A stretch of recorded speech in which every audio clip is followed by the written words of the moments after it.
Welcome. Tonight, we descend into the cold, shadowed corners of the ancient world, not to witness battle or ceremony, but to confront something more intimate, more unsettling. Together we trace the quiet, eerie path to the most powerful woman in classical antiquity, past marble columns worn smooth by centuries, through corridors echoing with chants and incense, to the place where gods whispered and gas rose from the earth. This is the story of visions, vapours and voices that shook empires, of prophecy, trance and the price of belief. Before you settle in, take a moment to like the video and subscribe, but only if you truly enjoy what I do here. I'd also love to hear where you're tuning in from and what time it is for you. It's always fascinating to see our little community coming together from across the world. Now, dim the lights, maybe switch on a fan for that gentle background hum, and let's ease into tonight's journey together. There's a story, half myth, half fact, that lies buried beneath the ruins of an ancient temple in central Greece. It begins not with a king or a war, but with a woman. Alone, seated above a deep crack in the earth, her eyes roll back, her limbs tremble, and strange words spill from her mouth. She is the Pythia, high priestess of the Oracle of Delphi, and what she says could change the fate of nations. But here's the twist. She may have been high when she said it. Welcome to Delphi, a sacred sanctuary nestled on the slopes of Mount Parnassus, overlooking a sweeping valley of olive trees and ancient stone. More than 2,000 years ago, this place was considered the centre of the world, the omphalos or navel of the earth. Pilgrims came from every corner of the known world, climbing rugged paths to seek the voice of Apollo, the god of prophecy, music, and sudden ecstasy. And the voice of Apollo, it wasn't a booming god in the sky. It came through a human vessel, the Oracle, the Pythia, a mortal woman chosen to speak divine truth. But how did this woman, cloaked in white robes and sacred authority, go from simple human to divine mouthpiece? The answer, some say, lies in the earth itself, in the gases that seeped up through fissures in the floor of the temple, in a trance so deep and vivid it blurred the line between the chemical and the cosmic. This is not just ancient superstition. This is history, interwoven with geology, ritual, and perhaps psychedelia. Because modern science now suggests the Pythia wasn't just spiritually inspired, she may have been physiologically altered, high, tripping, experiencing a hallucinogenic state that gave her access to something other, something beyond. This documentary is a journey into that mystery, into the rituals of a temple built to channel divine madness, into the science of mind-altering gases and sacred rites, into the women who held the power to guide kings, bless wars, and stop empires in their tracks. We'll ask uncomfortable questions. Was the oracle simply intoxicated? Did ancient priests manipulate her visions for political gain? Or, just maybe, was her altered state a real bridge to something humanity has long forgotten? Because long before LSD, ayahuasca ceremonies, and the modern psychedelic renaissance, the Greeks may have already cracked the code, that the mind, when shifted, can speak to gods. And so we begin at the edge of the ancient world with one woman, one temple, one god, and a breath of something strange, rising from the earth. She was no ordinary priestess. She was the voice of Apollo himself, chosen, revered, and feared. She was the Pythia. In ancient Greece, prophecy wasn't a sideshow. It was a central thread in the fabric of life. From farmers planting crops to generals marching to war, decisions of great weight often hung on the cryptic words of the oracle. But behind the curtain of mysticism stood a woman, living, breathing, trembling, caught between mortal flesh and divine command. So who was she? What kind of woman became the Pythia? Despite the shroud of myth, the answer might surprise you. The Pythia wasn't born into privilege. She wasn't nobility. In fact, in the earliest centuries of the oracle's existence, she was required to be an older woman, usually over 50, chosen from the local population. But she had to be pure. Not in the moralistic sense, but ritually clean, unmarried, sober, and deeply immersed in temple practices. The name Pythia itself comes from Pytho, the original name of Delphi, a reference to the slain serpent or dragon that once guarded the sacred site according to myth. Apollo, having killed this beast, claimed the land and turned it into his sanctuary, and from that moment, the Pythia became his chosen vessel. She wasn't the only one involved. The process of prophecy was elaborate, layered, and guarded. When a pilgrim arrived, often bearing lavish gifts, they had to pass through a strict ritual. A payment was made. A sacrificial goat was sprinkled with cold water. If it shivered, the gods had accepted. Only then could the supplicant be brought before the priestess. But make no mistake, it was the Pythia who mattered most. She sat upon a golden tripod perched above a natural fissure in the rock. She held laurel leaves, sacred to Apollo, and a bowl of spring water from the nearby Castalian fountain. As the ritual began, she would enter a trance, violent, shaking, often incomprehensible to onlookers. Her voice, when it emerged, did not speak in clear Greek. It came as moans, strange syllables, or sometimes just a single cry.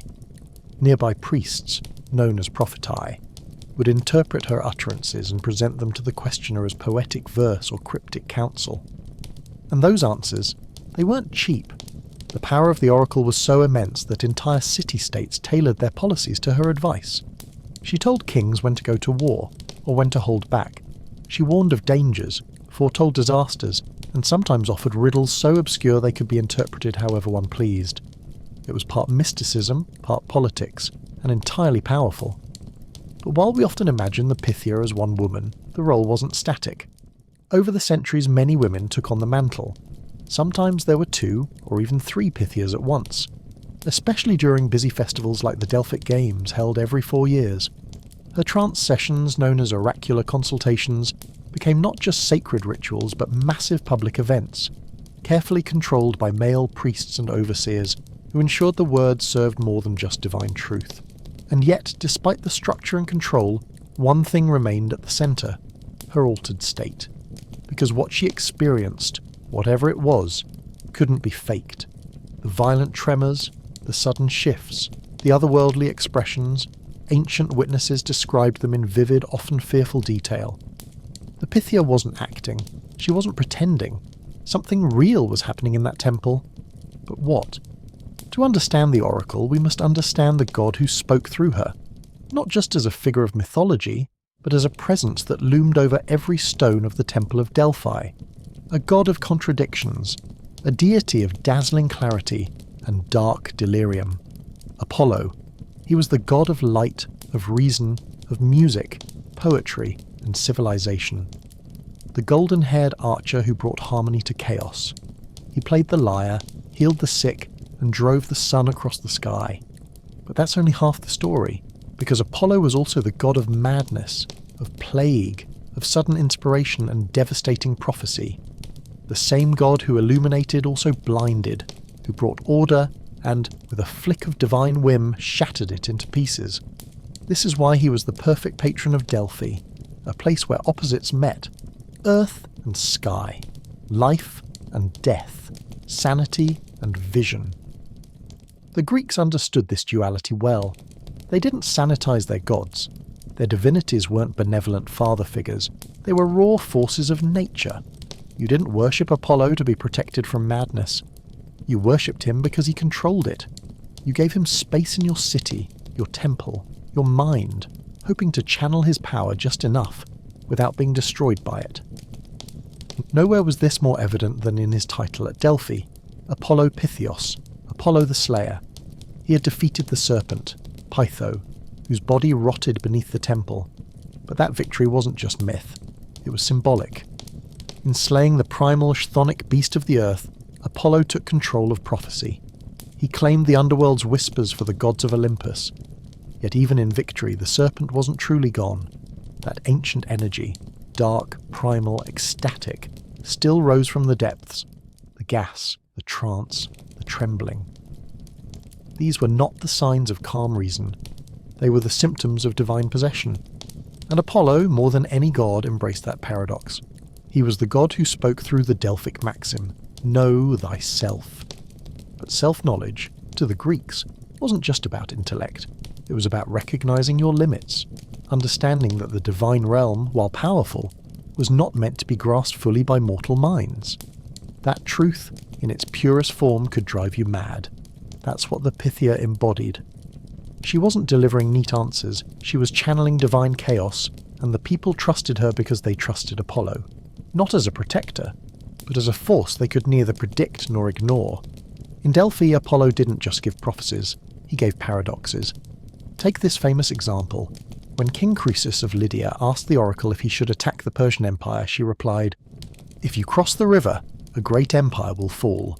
He assumed she meant Persia. He was wrong.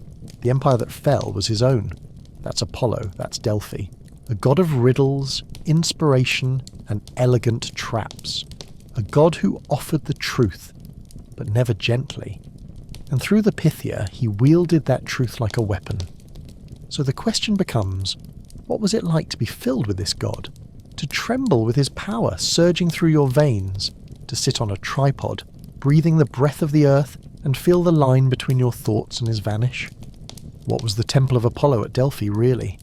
And what secrets did it hold beneath its floor? The Temple of Apollo at Delphi was no ordinary structure. It was designed not just to inspire awe, but to align heaven, earth, and something more elusive, divine presence. Its construction reflected a precise understanding of space, sound, and sacred geometry. Every stone, every column, every angle had meaning. Built and rebuilt over centuries due to fire and earthquake, the final version of the temple that housed the oracle stood as a masterwork of classical architecture. It was a Doric temple, simple yet imposing. 6 columns across the front, 15 down each side. Carved from local limestone, it shimmered under the Greek sun, perched high on the southern slope of Mount Parnassus. But beneath the familiar columns and pediments lay something stranger. The temple sat directly over a geological fault line. This was no accident. Ancient builders, whether knowingly or intuitively, placed it atop a space where the earth itself breathed. Cracks in the rock allowed gases to rise from the depths. Fissures that had once been dismissed as myth were rediscovered by modern geologists.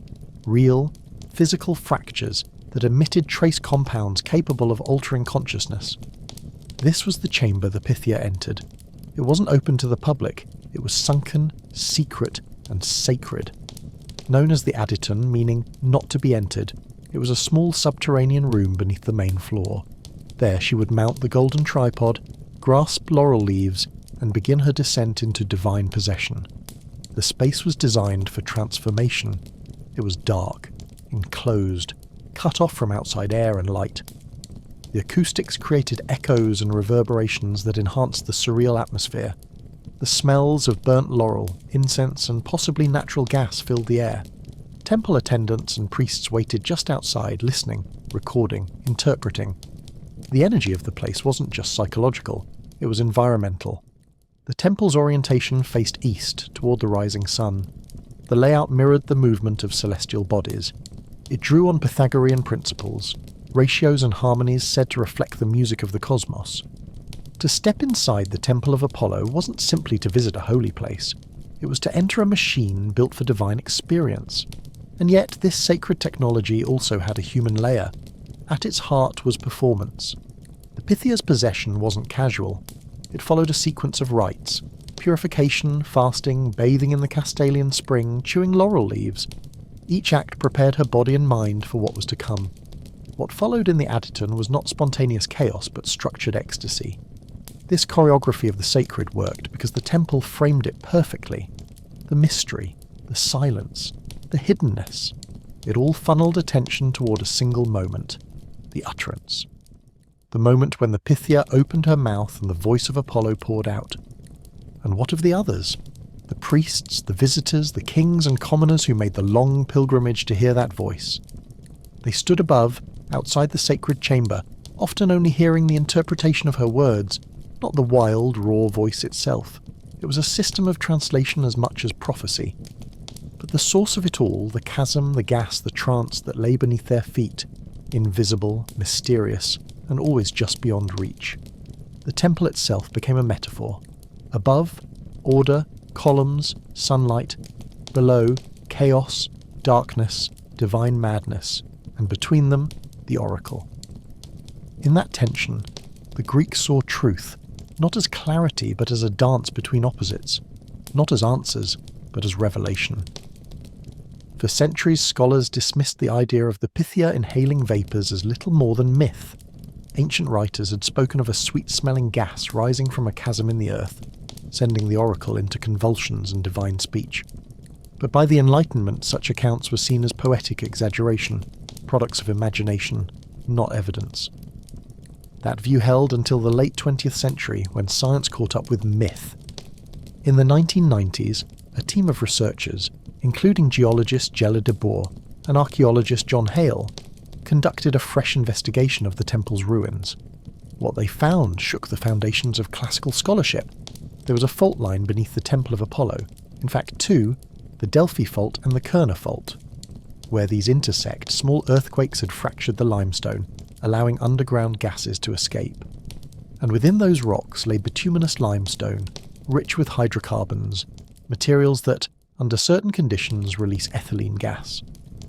Ethylene is a colourless, sweet-smelling compound.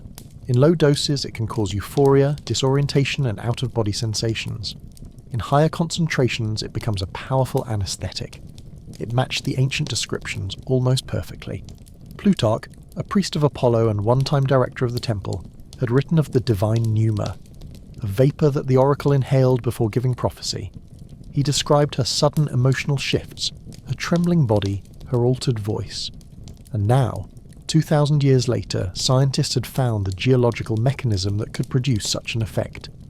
This was no longer speculation. This was chemistry, geology, and archaeology speaking together. Skeptics still raise questions. The concentration of ethylene required to induce hallucinations is difficult to achieve without being dangerous. Would a natural fault really produce such a precise dose? Could it be consistent enough to sustain centuries of ritual? But perhaps the answer lies in ritual timing. The oracle didn't deliver prophecies daily. She only entered trance on specific days, often just once a month, and only during the warmer part of the year. These windows may have aligned with seasonal shifts in gas emissions, when the underground pressure was just right. The ancient Greeks may not have known the science, but they knew the signs. If the earth wasn't speaking, if no vapour rose, then no prophecy was given. The Pythia was silent. The ritual paused. That's not superstition. That's empirical observation passed down as sacred timing. And what's more, they amplified the effect. Burning laurel, drinking spring water, fasting, rhythmic chanting, these elements created a layered physiological environment. A woman already in a heightened spiritual and emotional state, sitting above a geological vapour vent surrounded by expectation and awe. In such a setting, the line between natural and supernatural thins. This is where history lives, at the crossroads of belief and biology. The idea that the gods spoke through fumes may have seemed absurd to earlier generations. But now, with seismic faults, gas chemistry, and ancient testimony aligning, it seems far more likely that the Pythia wasn't just a vessel for metaphor. She was a woman experiencing a profound physiological event, one shaped by ritual, geology, and the human hunger for meaning. The gods may have spoken through gas, and humanity, in all its brilliance and longing, was there to listen.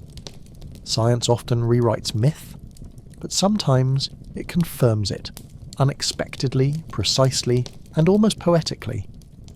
When researchers identified ethylene gas as the likely culprit behind the oracle's trance, it didn't just offer an answer, it unlocked a cascade of new questions. Because ethylene is no ordinary gas.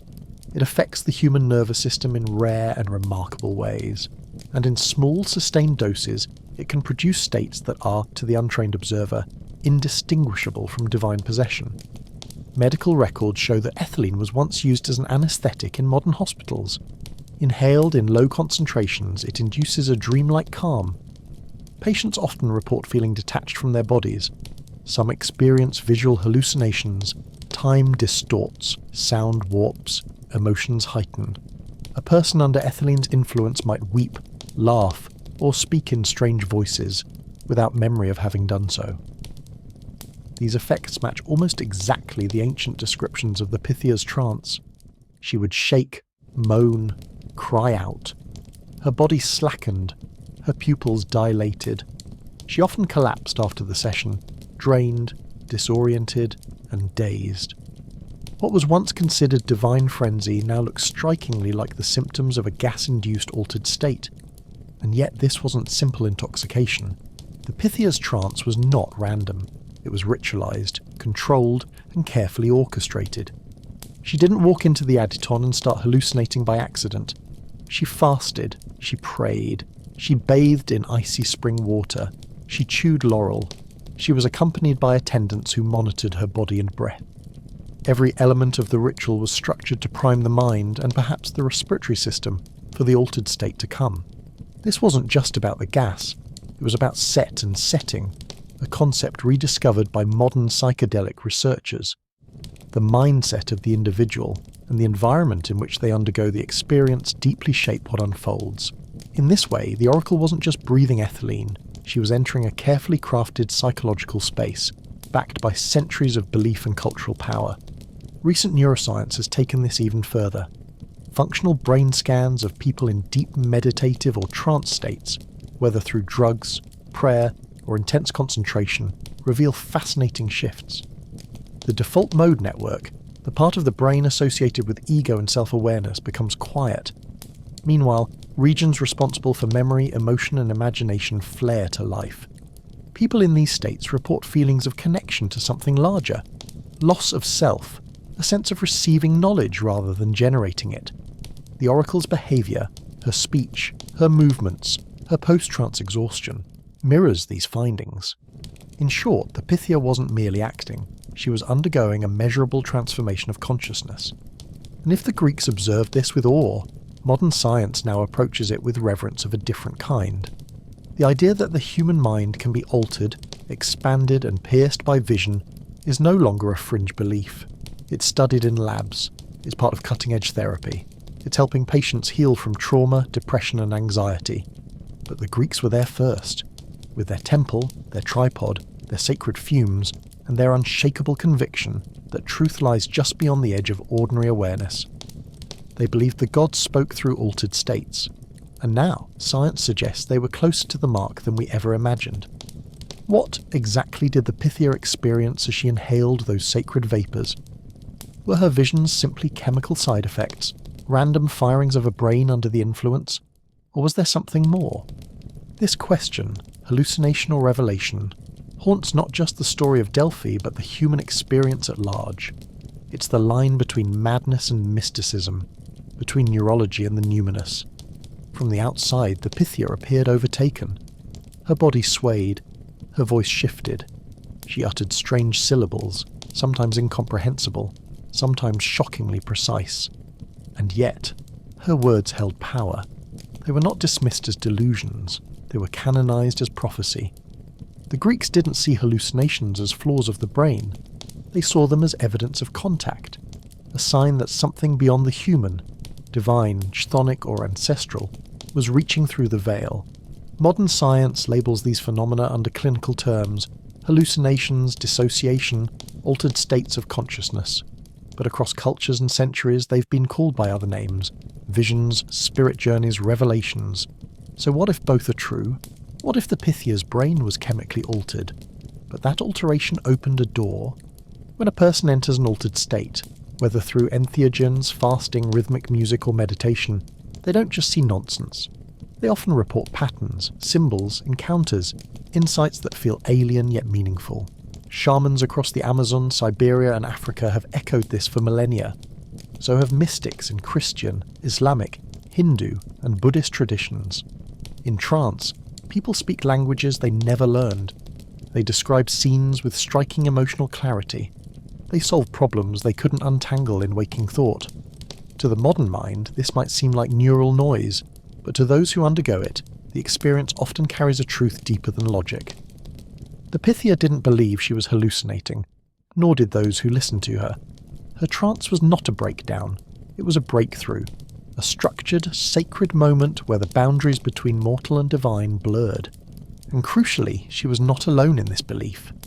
Greek society was built on the idea that divine forces operated through the world, forces that could be glimpsed but not grasped. The gods spoke in riddles, signs, dreams, and yes, madness. Apollo himself was a god of clarity who required chaos to speak. His domain was not just the rational, but the irrational made meaningful. This is why her words mattered. Even when vague, even when puzzling, they carried the weight of mystery. They were filtered through poetry and priestly interpretation. They were chewed over by philosophers and kings. Her voice, no matter how fragmented, was believed to carry a kernel of higher knowledge, and in some cases the clarity was chilling. When the Persian Wars loomed, the oracle warned the Athenians not to resist, but then added a second prophecy, that a wooden wall would save them. The Greeks interpreted this as a fleet of ships. They built their navy. They won the Battle of Salamis. That cryptic vision may have changed the course of Western history. Was it just coincidence, clever priestly suggestion, or a moment when a woman in trance tapped into something larger than herself? Maybe hallucinations and divine communication are not opposites. Maybe they are points on a spectrum, where the mind, stretched beyond its normal bounds, becomes a receiver for patterns too subtle to see in the light of day. Maybe, just maybe, the Pythia wasn't broken. She was tuned. She woke not to the sound of crowds, but to silence. Before the chants, before the priests, before the questions of kings, there was the morning. And the morning mattered. The Pythia's day began with purification. Not a simple ritual bath, but a full spiritual preparation. She washed herself in the icy waters of the Castalian spring, a sacred stream believed to cleanse the body and spirit. The cold cut deep. It shocked the nerves, it sharpened the senses, and perhaps it signalled the mind that today would not be like other days. She fasted. No bread, no wine, only bay leaves, chewed slowly, bitter on the tongue, thought to bring clarity, thought to be sacred to Apollo. There were prayers, there were chants. She was not alone. Temple attendants, mostly women, assisted her in dressing. White robes, hair tied back, laurel wreaths placed carefully on her head. They prepared her not as a performer, but as a vessel. Every movement reinforced the idea that her body was no longer hers alone. Then came the goat, a sacrifice to Apollo. The animal was doused with cold water. If it shivered, the sign was clear. The god accepted. If it stood still, the session was cancelled. No gas, no prophecy, no risk. The ancients were careful. They knew better than to invoke the divine without consent.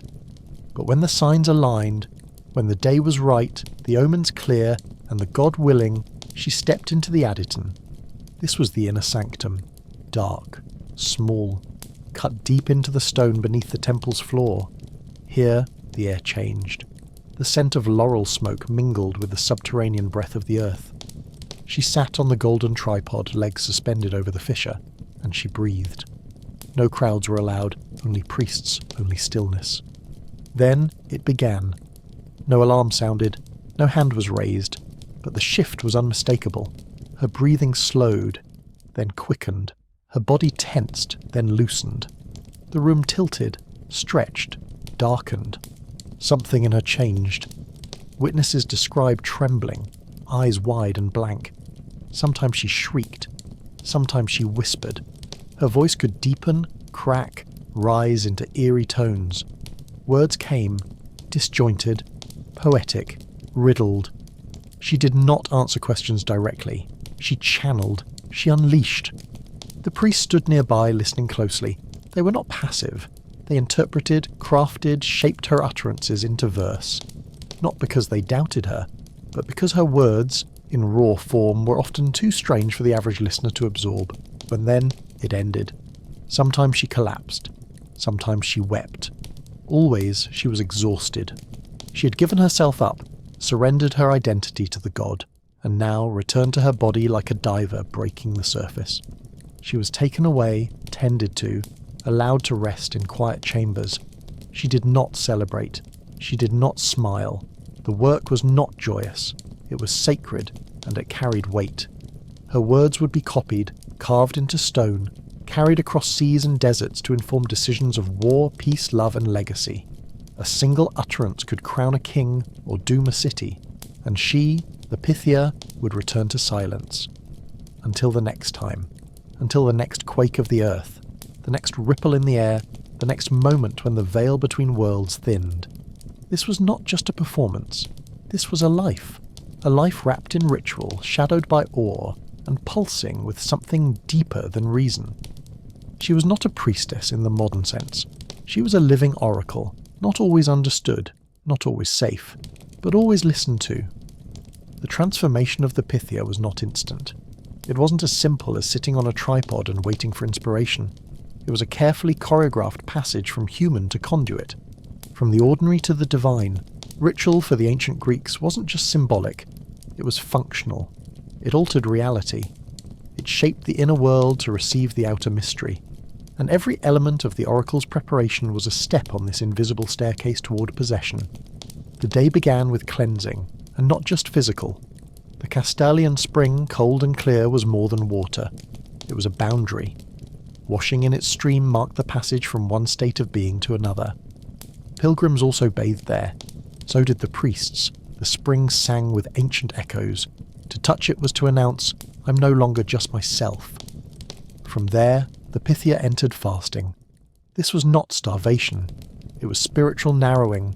Fasting sharpened the senses, cleared the stomach, softened the ego. She became lighter, more open. In that emptiness, something else could move in. Next came the incense. Laurel branches burned in bronze cauldrons, their smoke curling through the temple like silent spirits.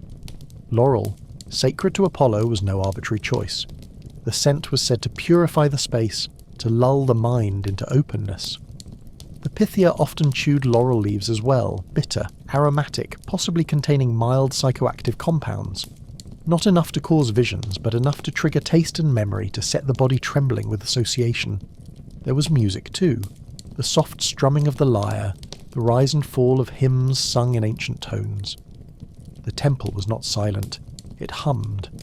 Rhythm, repetition, and melody are old tools for inducing trance.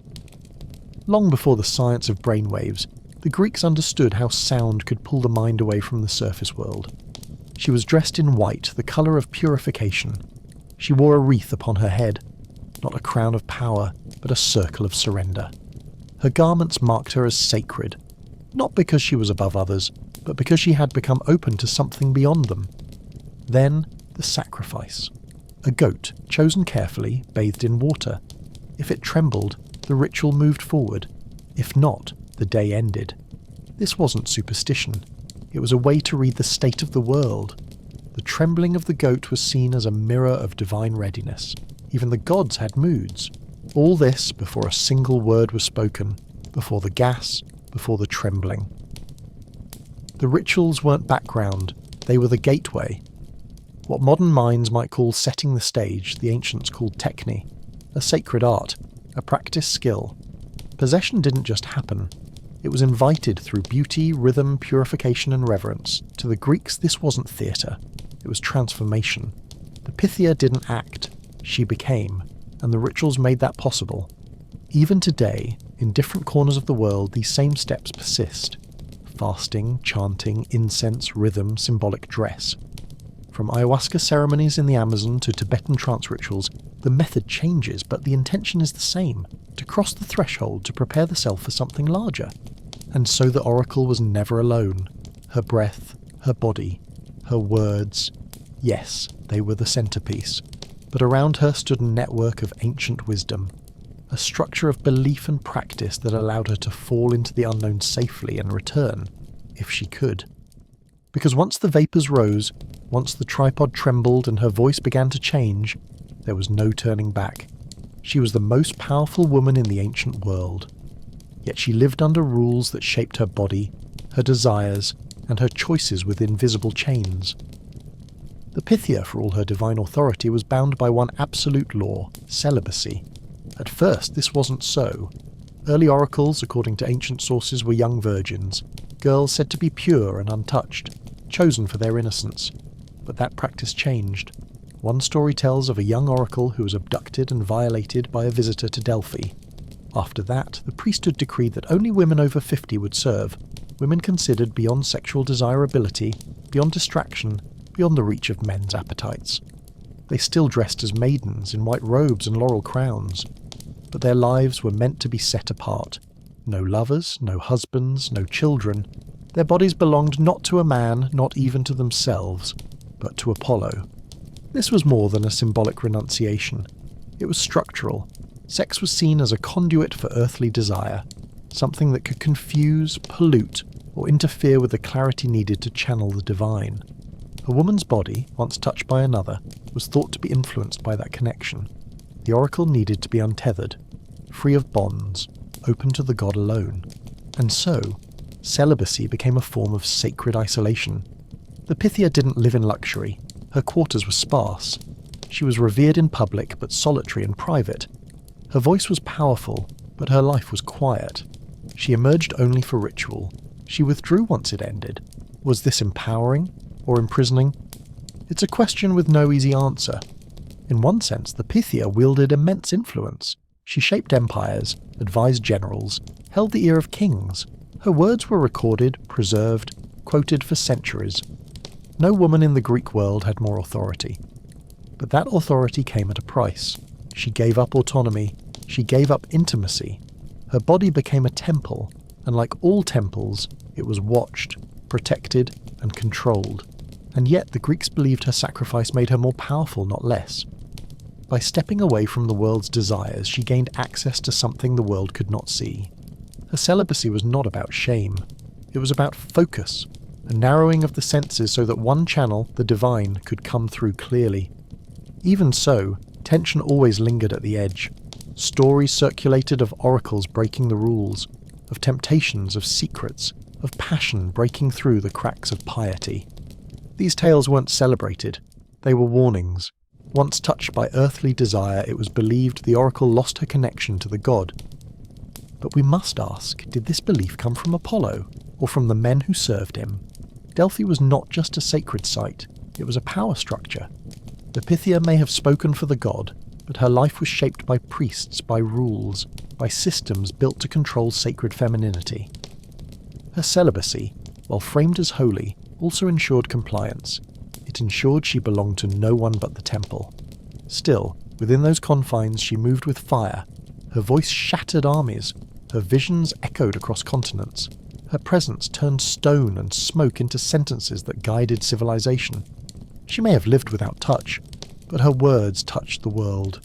We don't have recordings. No footage, no sound, no first-hand confessions from the oracle herself. But what we do have, what survived across centuries, are the witnesses. Writers, priests, philosophers, kings, people who saw her, heard her, and tried to describe what it was like to stand in the presence of a woman overcome by the divine. Some accounts are reverent, others are disturbed, but nearly all agree on one thing: the Pythia was not in control.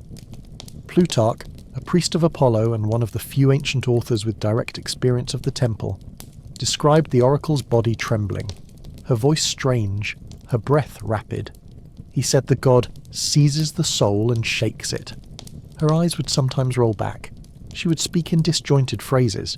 She appeared at times not just inspired, but consumed. Her words didn't come as answers. They came as riddles, metaphors, warnings that danced just out of reach. She was not a priest reading signs. She was a mouthpiece speaking what no one else dared to say. And her visions were often vivid. The oracle warned the Spartans of their doom with images of fire devouring the land. She described the rise of the Roman Empire as if watching it unfold before her eyes, centuries before it happened. She foresaw the coming of foreign invaders, the fall of cities, and the collapse of kingdoms. One account tells of the oracle describing a wooden wall that would protect Athens. At first it seemed nonsense, a puzzle. But Themistocles, an Athenian general, interpreted it as a naval defence, wooden ships. He convinced the city to fight at sea, and they won a miraculous victory. That riddle became strategy. That vision became salvation. But not all her prophecies brought hope. Some were terrifying. She spoke of smoke and blood, of endless war, of children devouring their parents and cities choking on their own wealth.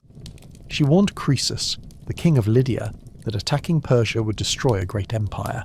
What he didn't realize was that it would be his own. These stories were recorded, passed down, debated. Were they real? Were they retrofitted? Legends shaped to match history after it happened? That possibility lingers. Ancient scribes were not modern journalists. They shaped narrative as much as they recorded fact. But even if the prophecies were massaged by time, their core remained strange and unforgettable. The Pythia wasn't giving rational forecasts. She was channeling something deeper, a form of perception that didn't unfold linearly but symbolically. Not, this will happen, but this could happen, if you understand. Her visions were conditional, dependent on interpretation, dependent on choice, and that's where her power lived, not in certainty, but in influence. Those who visited the Oracle didn't come looking for a script. They came for permission, for confidence, for a nudge from the gods that their path was valid, their fears justified, their cause righteous. And what they received was never simple. It was a puzzle, a poetic dagger wrapped in silk. The ancient accounts of her trances read like early trip reports, psychonaut testimonies, filtered through myth, descriptions of colours that had no name, feelings that could not be contained in language, messages received not as thought, but as presence, and always, the moment of return, the exhaustion, the silence that followed, the priestess, emptied, the chamber, still, the air thick with incense and meaning. Whatever the oracle saw, it marked her. Whatever she said, it marked the world. Not every visitor to Delphi was a philosopher or a pilgrim. Some came with gold, armies and crowns. They were not seeking comfort, they were seeking advantage, and they believed, fiercely, that the Pythia could give it to them. The Oracle of Delphi was not a local curiosity. She was an international authority. From the 7th century BCE onward, kings from across the Mediterranean made the long journey to her temple. They came not just for guidance, but for validation. A blessing from the oracle wasn't just spiritual, it was political capital. King Croesus of Lydia, one of the wealthiest men in history, famously tested the oracle before trusting her. He sent emissaries to all known prophetic centres in the ancient world with the same question. What am I doing right now? Only the oracle at Delphi got it right. She described him boiling a tortoise and a lamb in a bronze pot, exactly what he was doing at that very moment. Impressed, Croesus accepted her authority, and when he asked whether he should go to war with Persia, she gave her cryptic answer. If you cross the river, a great empire will fall. Confident, he attacked, and it was his empire that fell. The message had been true, but interpretation, as always, was everything. This wasn't an isolated case. Leaders came to Delphi before founding colonies, launching wars, enacting reforms. They offered gifts, statues, gold, temples of their own, in exchange for insight. The temple's treasury halls were filled with offerings from powerful city-states, Athens, Sparta, Corinth, even distant Egypt. And while the oracle's words were shaped by trance, they were also shaped by politics. Behind the priestess stood a cadre of temple officials, priests, interpreters, theologians, who carefully managed how the prophecies were received, recorded, and disseminated. Some scholars suggest these officials may have filtered or framed the oracle's words to suit political realities, but that didn't diminish the Pythia's aura. In fact, it made her more essential. Because her words, while mystic and wild, could be used, they could be sculpted into messages that united city-states or deterred rivals. They gave rulers divine justification for their ambitions. In a world where omens and signs carried weight, the oracle offered the ultimate authority, the god's voice spoken through a mortal. Alexander the Great is said to have visited Delphi. When the oracle refused to prophesy on a day not sanctioned for consultation, he allegedly dragged the Pythia to the temple by force. In the struggle she cried out, "You are invincible, my son," and he took that as his prophecy. Whether apocryphal or real, the story illustrates the point.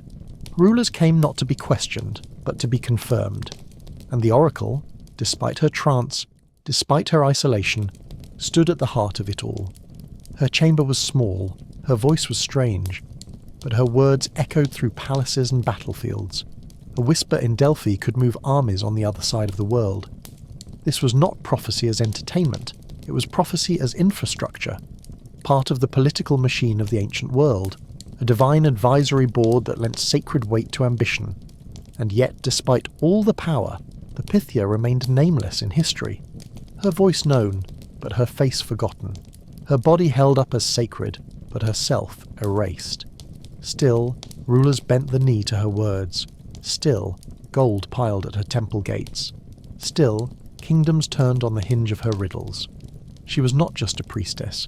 She was the quiet axis on which the ancient world turned. Delphi was sacred ground, but it was also a battlefield. Not one of swords and shields, but of influence, of ideas, of power.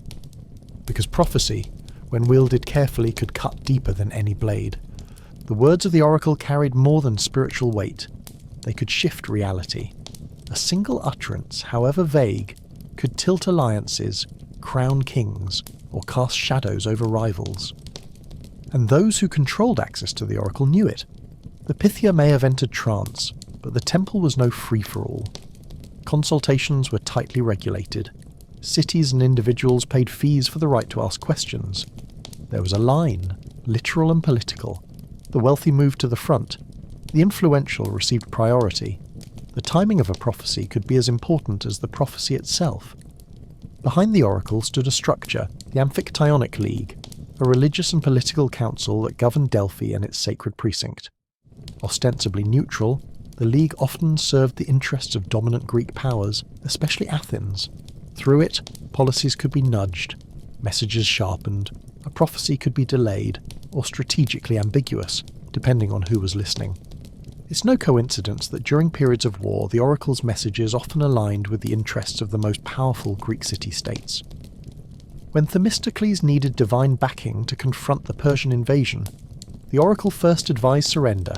Then, perhaps after persuasion or interpretation, she added a second, more hopeful prophecy. A wooden wall will not fail. That phrase became the rallying cry for Athens' naval defence. Did the god change his mind, or did the priests? This dual nature, sacred and strategic, made Delphi both revered and resented. Competing factions accused each other of bribing the oracle, of manipulating her for personal or political gain. Accusations of corruption were not uncommon. The very idea of a prophecy became weaponized, a means of discrediting enemies or swaying the undecided. Sometimes silence itself was a message. A refusal to prophesy could stall a campaign. An unfavourable reading could end a reign. When a ruler fell from grace, it was said the god had turned against him, and when a prophecy failed, or seemed to, blame could be placed on misinterpretation. The oracle never lied. It was the listener who heard wrong. In this way, prophecy became self-justifying, always true, always interpretable, always usable. Even the phrasing carried weight. The Pythia never spoke plainly.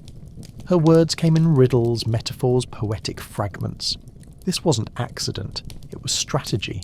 Vague language allowed flexibility. It left room for adjustment.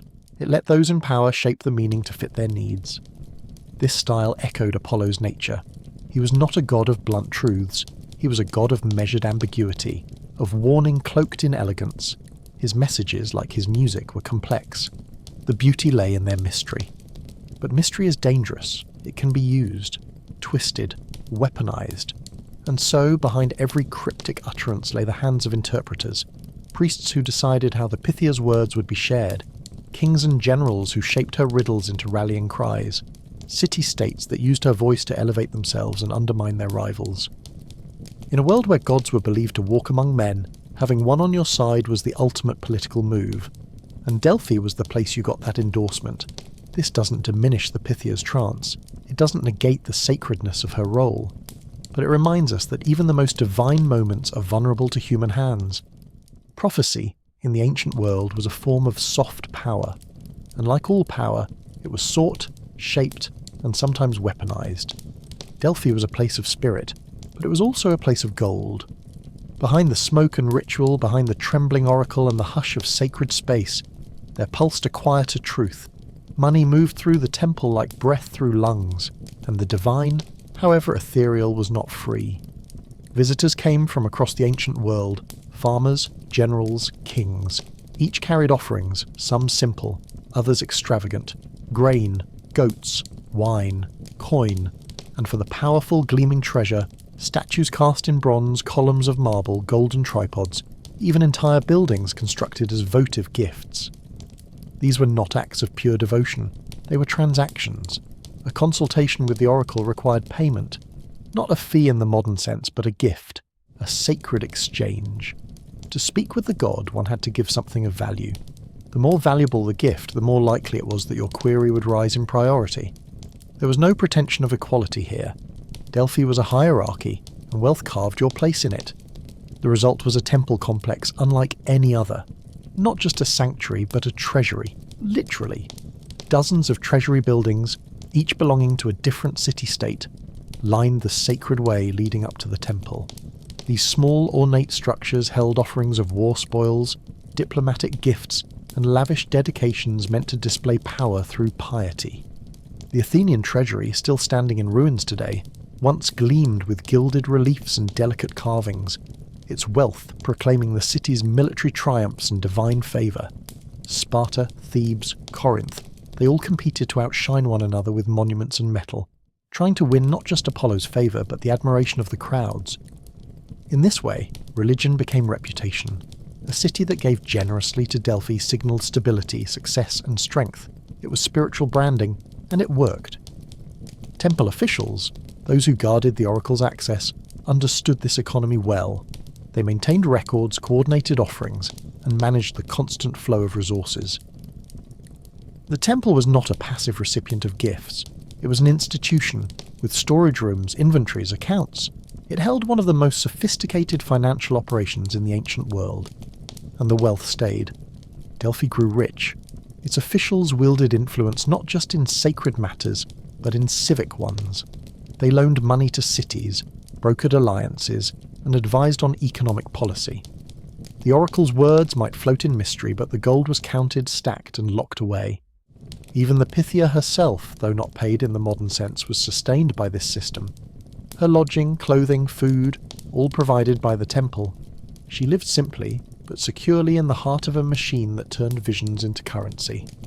It's easy to romanticize ancient sanctuaries as pure, untouched by worldly concerns, but Delphi reminds us, the divine has always been entangled with commerce.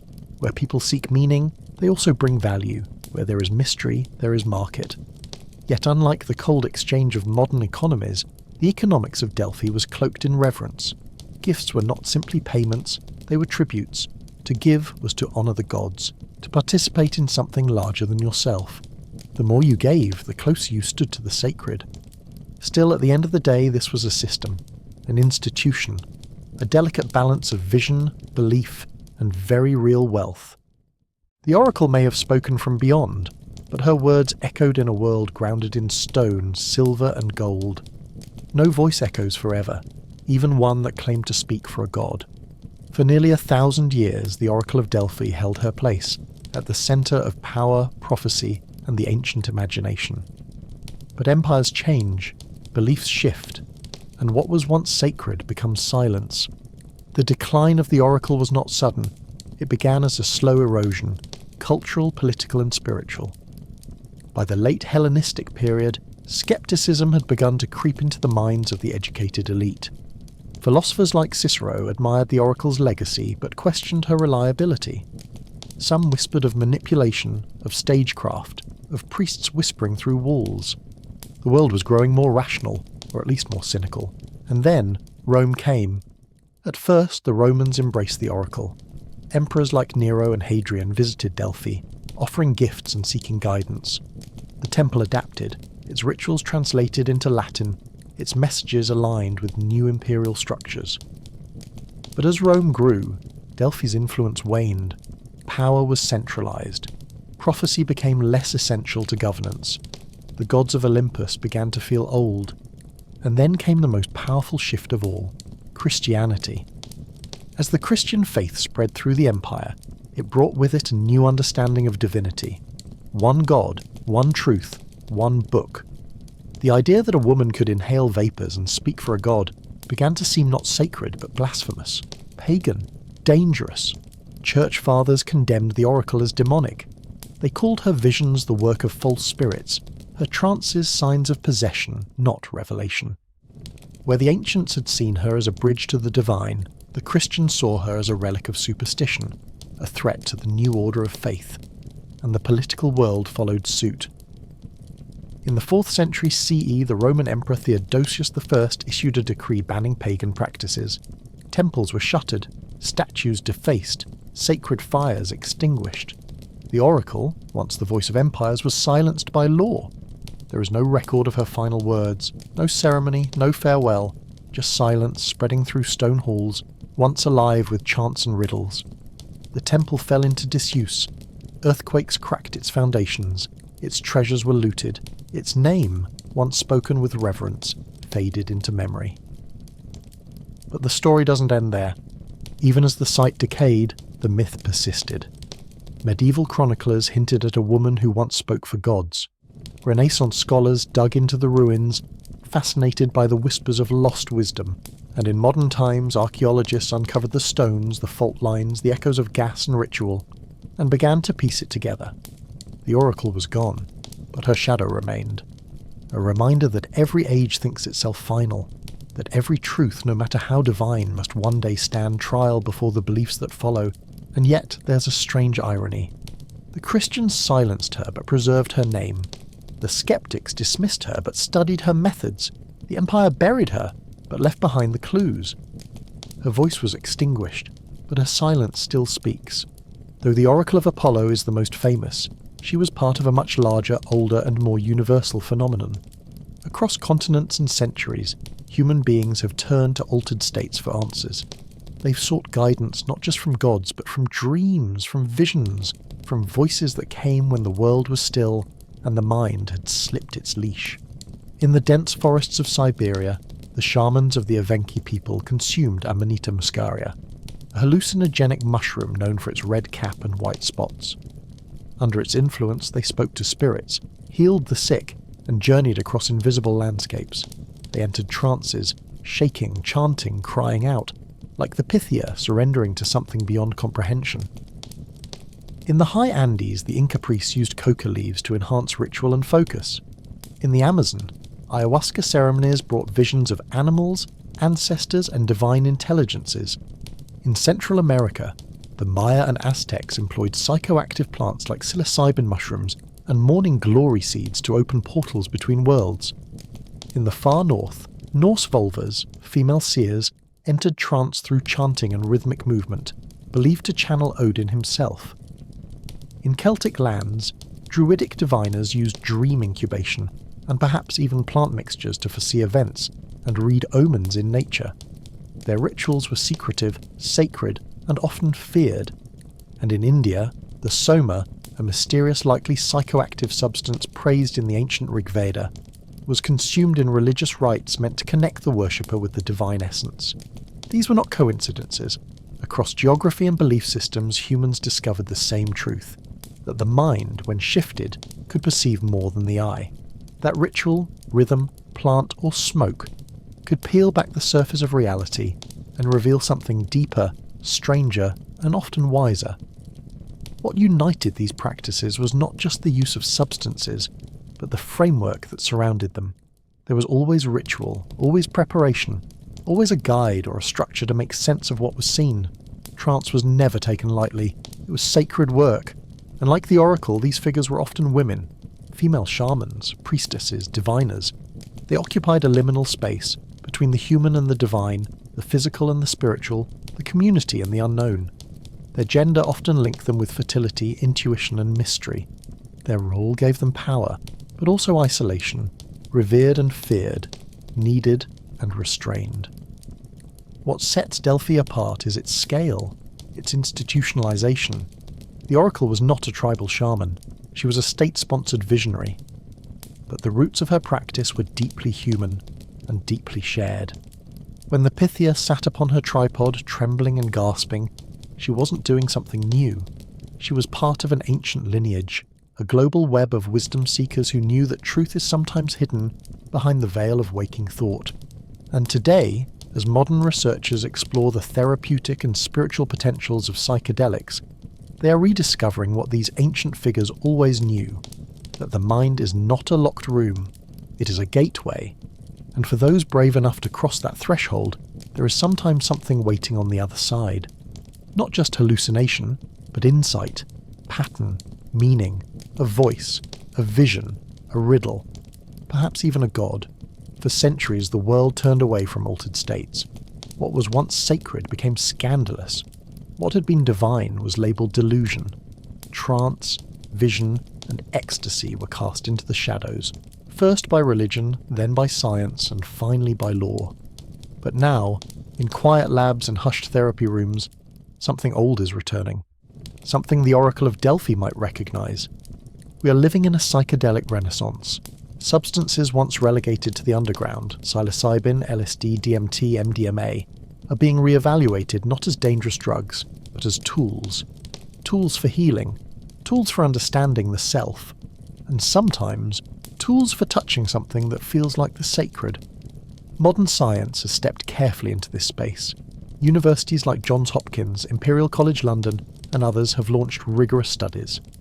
Volunteers lie in controlled settings, eyes covered, music playing as a small dose of a psychedelic compound is introduced. What follows is not chaos, but something astonishing.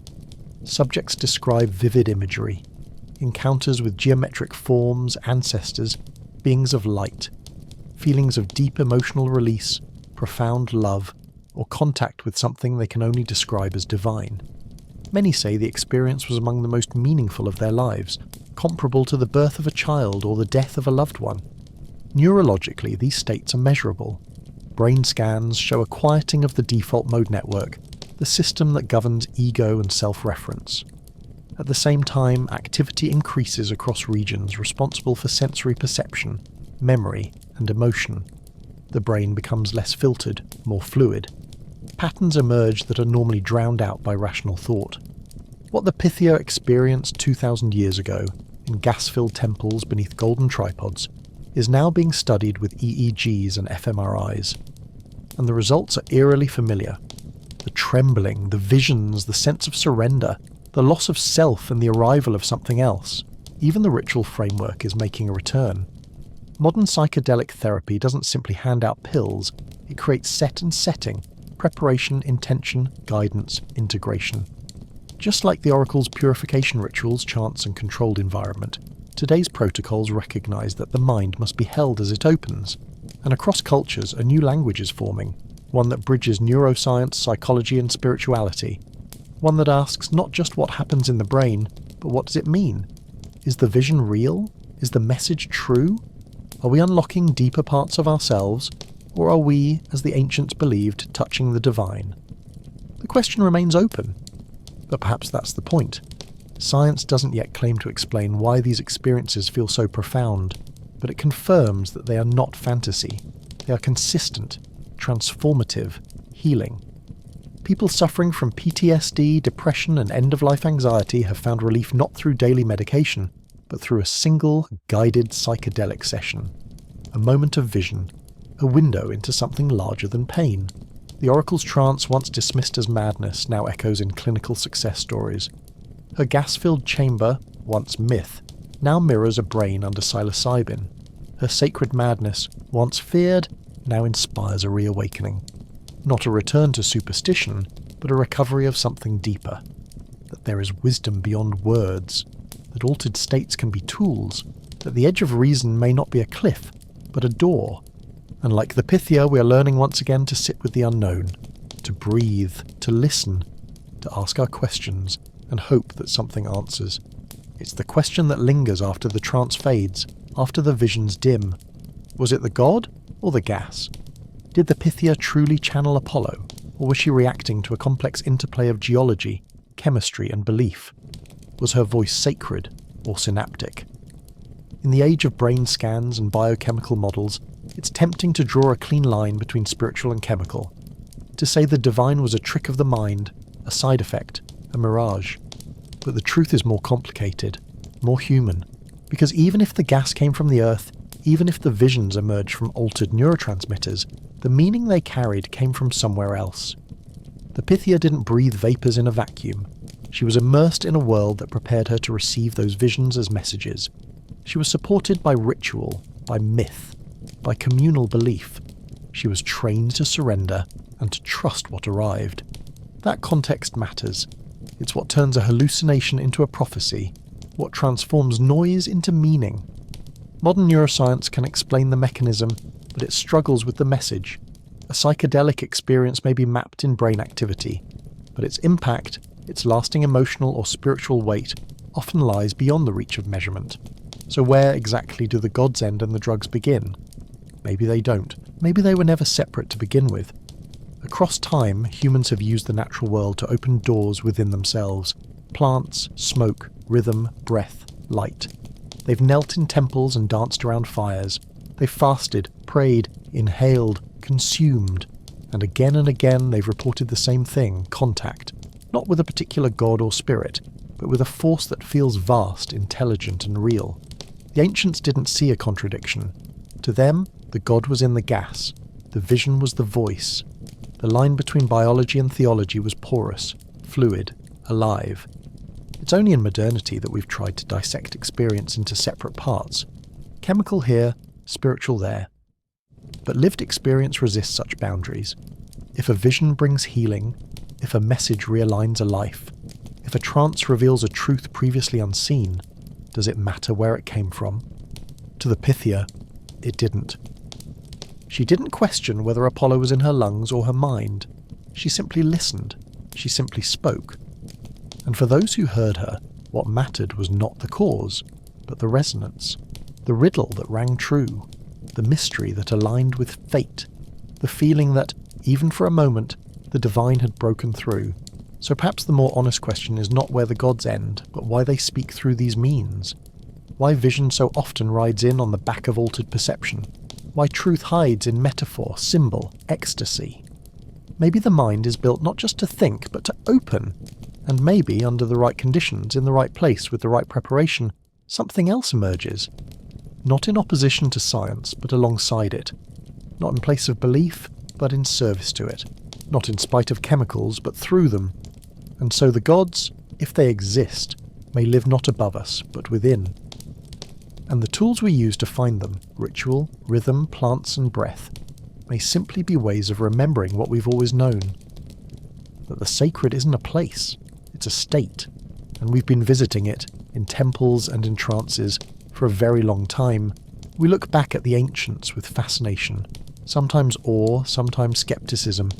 We marvel at their temples, their myths, their rituals, but often we treat them as primitive, less enlightened, lost in superstition. But what if they weren't?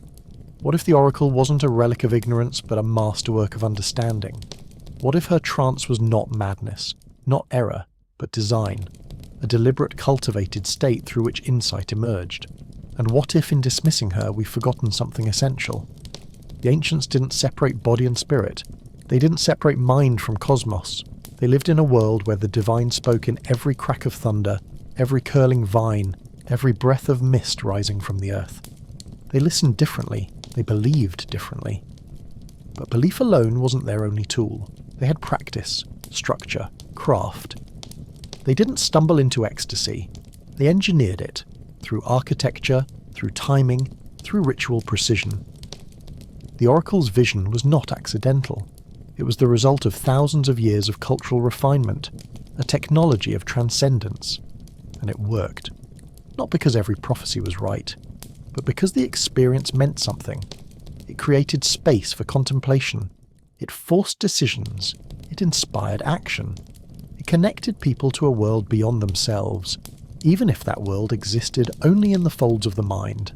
Today, as we face crises of meaning, of isolation, of spiritual hunger, we turn again toward altered states, toward breathwork, psychedelics, meditation, and ceremony. Not out of nostalgia, but out of necessity. We are rediscovering what the ancients never forgot, that transcendence is teachable, that sacred experience isn't confined to myth, but can be cultivated. And maybe, just maybe, we've judged them too harshly. Maybe their gods, their visions, their sacred trances weren't fantasies, but maps. Guides to inner territories we're only now beginning to chart again. What if they were right about more than we think? What if the earth does speak in subtle ways when we learn to listen? What if the body, purified and prepared, becomes a channel, not just of survival, but of insight? What if myth is not fiction, but metaphor, pointing toward truths too complex for plain speech? In that view, the Pythia becomes something more than a curious footnote. She becomes a prototype, a human being who, through ceremony, courage and surrender, opened herself to something vast. Not as a freak, not as a fraud, but as a teacher. And perhaps the lesson isn't that we should return to temples and tripods, It's that we should remember the deeper truth she embodied, that wisdom isn't always logical, that truth often arrives as mystery, that the mind, when opened carefully, reveals more than we expect. The Oracle is silent now, but her message endures, not as a set of predictions, but as a process. Prepare, enter, listen, translate, integrate.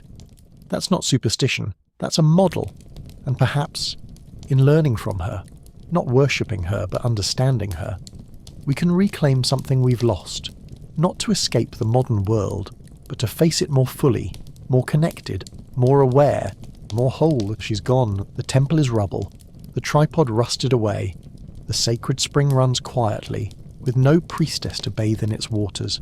The gods are silent now, or perhaps we have just forgotten how to hear them, but the Oracle never truly vanished.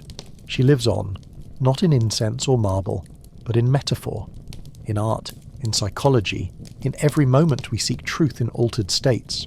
She lives in the image of the wise woman, the visionary, the voice in the mist that tells us what we already know but cannot say. In film, literature and modern spirituality, the Pythia is everywhere. She is the mystic who speaks in riddles, the seeress in the cave, the figure who holds space for transformation, terrifying, beautiful and essential. She has become archetype, and in a deeper way she survives in our collective hunger for insight, for experience that breaks through the numbness, for moments that feel charged with meaning, even if we can't explain them. We still build temples, though now they look like therapy rooms, retreat centres, music festivals and quiet corners where someone breathes deep and dares to let go. We still crave the sacred, still seek the mystery. The language has changed, but the need is the same. And in this moment, this turning back toward ancient tools with modern questions, the Oracle speaks again. Not as a prophet of fate, but as a reminder of capacity, that within us lies the ability to access something more, that altered states are not detours but doorways. That mystery, far from being obsolete, might be our most honest response to the complexity of being alive. Her voice, once muffled by stone, now echoes in podcasts, research papers, whispered prayers and pulsing music. In every person who closes their eyes, breathes deep, and listens for something older than thought. The Oracle lives not in the past, but in the practice of inquiry, the willingness to ask, the courage to surrender, the patience to listen when the answer comes not as certainty, but as a whisper in the dark. And maybe that's all prophecy ever was. A moment of connection, a breath held at the threshold, a single voice rising from the depth saying, "Look, feel, trust, something is speaking, or will you listen?"